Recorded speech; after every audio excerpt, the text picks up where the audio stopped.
আসসালামু আলাইকুম। আমরা এইমাত্র এসে নামলাম এই গোলবাড়ি নামক এই ঘরটির কাছে। এটা 4 লেনের সাথে পায়রা বন্দরের দিকে যাওয়ার সময় আপনাদেরকে দেখাচ্ছি। ওই আমাদের কিছু বন্ধু বান্ধব আছে। তো গোলবাড়িটা কিন্তু আসলে সত্যিকারে গোল বাউন্ডারিটা, এবং চারপাশে অনেক গোল গাছ, যার জন্য এটার নাম দিয়েছে গোলবাড়ি। তো আমরা আস্তে আস্তে গোলবাড়ির দিকে যাচ্ছি। গোল গাছগুলো এবং এই যে নদীটা দেখতেছেন, এটা আসলে জোয়ার ভাটা হয় এ জায়গায়। অনেক সুন্দর দেখতেও গোলবাড়ির চারপাশটা এরকমের নদীতে ঘেরা, অনেক সুন্দর লাগতেছে। কাঠের একটা পুল আছে, সে পুলটা পাড়াচ্ছি। এবং গোলবাড়িটা কিন্তু সম্পূর্ণ সিসি ক্যামেরা দিয়ে নিয়ন্ত্রিত। প্রথম আমরা প্রবেশ করি, প্রবেশের মুখে পাবেন এরকম একটি গেট, ছোটোখাটো। তারপরেই সামনে পুকুর এবং এই ডান দিকে রাস্তা গিয়েছে। এই জায়গায় বিভিন্ন প্রজাতির অনেক গাছ আছে। বিশেষ করে সামনে ঢোকার পথে প্রথম ঢুকলেই বিশাল এক আম বাগান। এখন বর্তমানে আমের মৌসুম নেই, যার দরুন আম বাগানের সেই আম এখন আর দেখা যাচ্ছে না। সিজনে দেখা যায় এই জায়গাতে আসলে। চারপাশে এইভাবে পানি দেওয়ার জন্য এরকমের সিস্টেম করা আছে, পাইপ দিয়ে ঘুরিয়ে ঘুরিয়ে গাছের গোড়ায় সব জায়গায় পানি দেওয়া যায়। আমরা গোলবাড়ির পথে, এটার ভিতরে যে বাড়িটা আছে সে জায়গাটা ভাড়া দেওয়া হয় না, কিন্তু আমাদের সাথে ভালো সম্পর্ক আছে বিধায় আমাদের এই জায়গাতে থাকার জন্য এক রাত্র ব্যবস্থা করেছেন। দেখাচ্ছি ওই বাড়ি, কিন্তু আমরা কিন্তু যাচ্ছি এই পথ থেকে আস্তে আস্তে ঘুরে ঘুরে, মানে সব কিছুই গোল। এই যে গোল গাছ, পাশে নদী ছোট, এটাকে আমাদের আঞ্চলিক ভাষায় খাল বলে। কলা গাছ, নারিকেল গাছ, সব ধরনের গাছই আছে।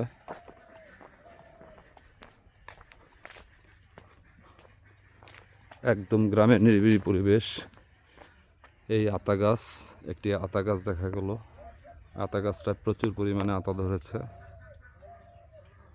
হঠাৎ করে আমার মনে পড়ে গেল সেই ছোটবেলার কবিতাটি, আতা গাছে তোতা পাখি, ডালিম গাছে মৌ, এতটা কি তবু কথা কও না কেন বউ। তো কবিতাটি মনে পড়ারই কথা, কেননা গাছে এত আতা ধরেছে যেটা বলে বোঝানো যাবে না। পুকুর পাড়ে আসলাম, আগেই দেখিয়েছি পুকুরটা, শান বাঁধানো পুকুর ঘাট। এটা আমরা কিছুক্ষণ আগে গোসলও করেছি। গোসল টোসল করার পরে ফ্রেশ হয়ে তারপরে ভিডিওটা করতেছি। আমি একদম ন্যাচারালভাবে ভিডিওটা করতেছি। অনেকের হয়তো মিউজিক বা অনেক কিছু সেট করে, আমার কাছে মনে হয় ন্যাচারালটাই বেটার। সেজন্য আমি ন্যাচারালভাবেই ভিডিওটা করি। এটা যেন কি গাছ, অনেক ফুল, এটাও সামনে ফুল গাছ অনেক, ওই যে কটেজের মতো। এই হলো গিয়া নদী বা খাল, ক্যানেল। প্রজাপতি বসেছে, এই যে প্রজাপতিতে বিভিন্ন রঙের প্রজাপতি, অনেক সুন্দর সুন্দর সুন্দর প্রজাপতি। টোটাল বাড়িটাকে আমি এক্সপ্লোর করে দেখাচ্ছি। অনেক সুন্দর সুন্দর বিভিন্ন রং বেরঙের ফুল, গাছে অনেক ফুল ধরেছে। ওই যে একটা ছোট্ট আতা গাছ, আতা গাছটিতে অনেক আতা ধরেছে।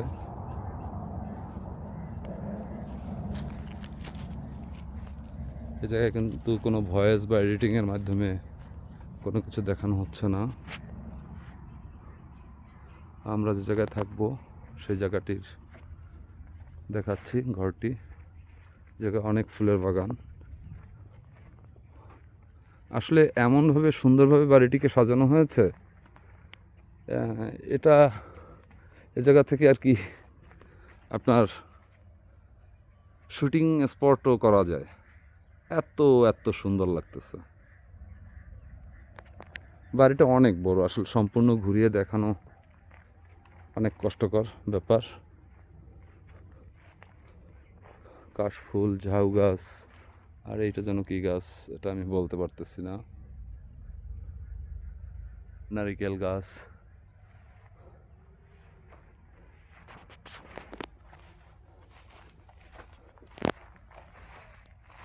এই যে ফুলের গাছ, ফুল ফুটেছে অনেক সুন্দর সুন্দর।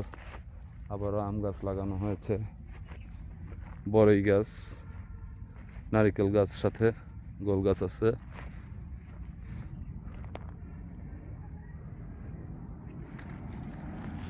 এই যে সাদা রঙের ফুল, সুন্দর সুন্দর। একটা আম গাছ, কলা গাছ।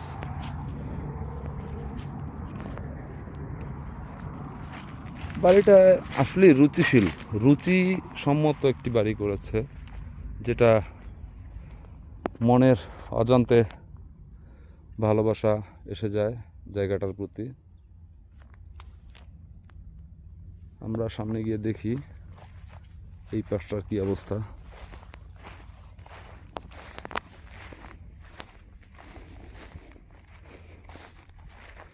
বড়ই গাছের ভিতর থেকে, হ্যাঁ, এটার চারপাশেই গোল করে খাল। ওই যে জুম করে দেখাচ্ছে একটু, খাল। বড়ইও হয়েছে অল্প অল্প, অনেক বড়ই। আসলে দূর থেকে বোঝা যাচ্ছিল না, আমি নিজেও বুঝতে পারিনি, অনেক বড়ই হয়েছে।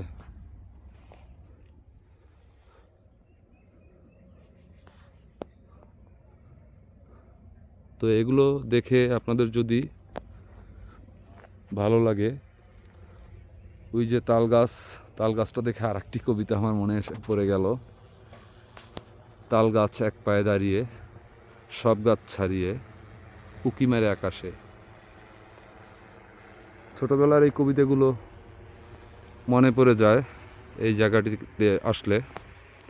আসলে এই জায়গাটি আমার কাছে অনেক অনেক ভালো লেগেছে। প্রকৃতির দৃশ্য উপভোগ করার জন্য ন্যাচারালভাবে এই যে ফুল গাছ, বাড়িটি সত্যি সত্যি অসম্ভব সুন্দর। ইভেন শাকের জন্য লাউ গাছও রোপণ করা হয়েছে। এটি দেখে যদি আপনাদের ভালো লাগে তাহলে লাইক, কমেন্ট এবং শেয়ার করবেন। আর সাথে যদি সাবস্ক্রাইব করেন তাহলে আপনাদের কাছে কৃতজ্ঞ থাকব। ধন্যবাদ সবাইকে। আসসালামু আলাইকুম। আবারও দেখা হবে কোনো এক সময়। আল্লাহ হাফেজ, ফি আমানিল্লাহ সবাই।